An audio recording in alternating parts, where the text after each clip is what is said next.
Täna peame tänus ja palves meeles apostleid Püha Filippust ja Jaakobus nooremat. Neist mõlemast, nagu enamikest apostlitest, on vähe teada.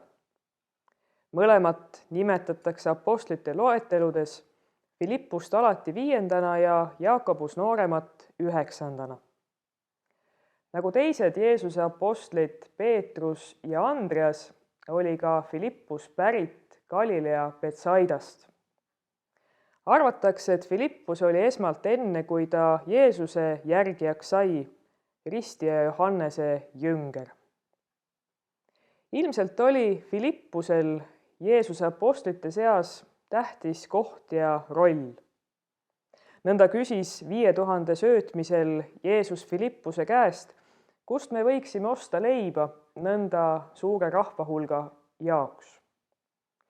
Filippus aga vastas, et isegi 200 kuupalga eest ei jätkuks neile piisavalt leiva ostmiseks. Püha lõhtusööma ajal küsis Filippus aga Jeesuse käest, et Jeesus näitaks neile oma isa. Jeesus vastab selle peale, kes on näinud mind, see on näinud ka isa. Midagi rohkemat pühakirjas Jeesuse apostli Filippuse kohta öeldud aga ei ole. Ka ülejäänud Filippuse elukäik ei ole kuigi täpselt teada. Ja teda aetakse ka aeg-ajalt segamini ühe diakoniga, keda hüüti evangelist Filippuseks. Clemens Aleksandriast on kirjutanud, et Filippus oli abielus ja tal olid lapsed, sealhulgas abielus tütar. Hiljema kristliku legendi järgi jutlustas Filippus ja tegi imetegusid ka pärast Jeesuse surma ja ülestõusmist.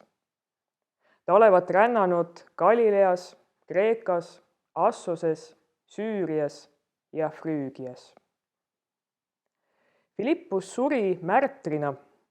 Ta löödi ilmselt aastal 80 risti Hierapolises, kuhu ta algselt ka maeti. Hiljem viidi Filippuse põrmaga Rooma 12 apostli basiilikasse. Jeesuse teisest apostlist, Jaakobus nooremast, teatakse samuti väga vähe. Teda nimetatakse Jaakobus nooremaks just seetõttu, et teda eristada teisest samanimelisest mehest Jeesuse saatjaskonnast, apostel Johannese vennast Jaakobus vanemast, aga ka Jeesuse vennast Jaakobus õiglasest.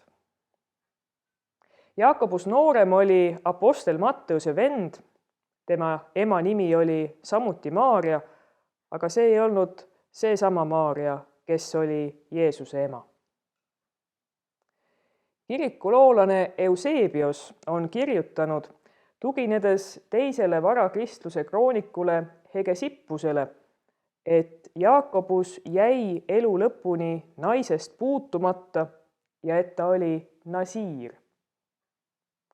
Nasiir tähendab inimest, kes oli ennast tõotanud Jumalale pühendada.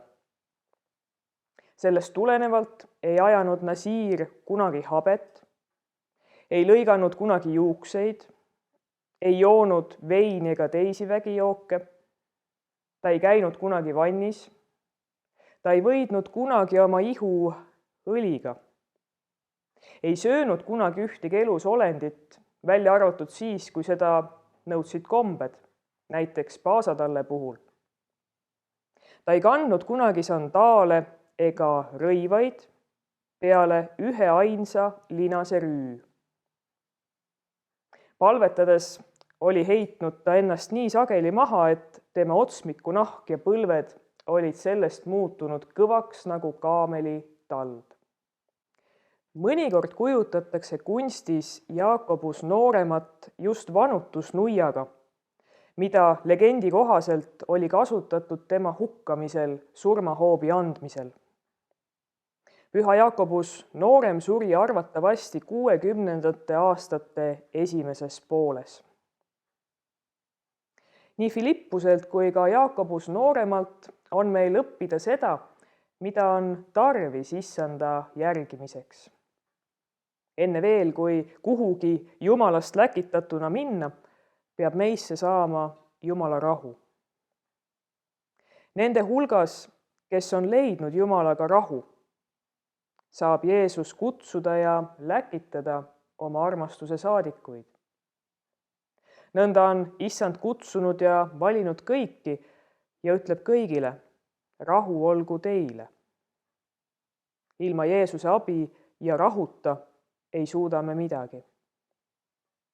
Mitmetes Uue Testamendi erinevates lugudes on mitmeid neid, kes kahtlesid, kes komistasid, kuid see, mis ja kes tegi neid vägevaks, oli issand ise ja tema abi. Nõnda on ka tõdenud Augustinus. Inimese süda on rahutu seni, kuni ta leiab rahu sinus, Jumal. Nõnda peab meissegi saama Jumala rahu, et me võiksime koos temaga oma eluteed rännata ja vaadata koos temaga ka siit ajast igaviku poole, taevakodu poole, kus on asupaik meie jaoks.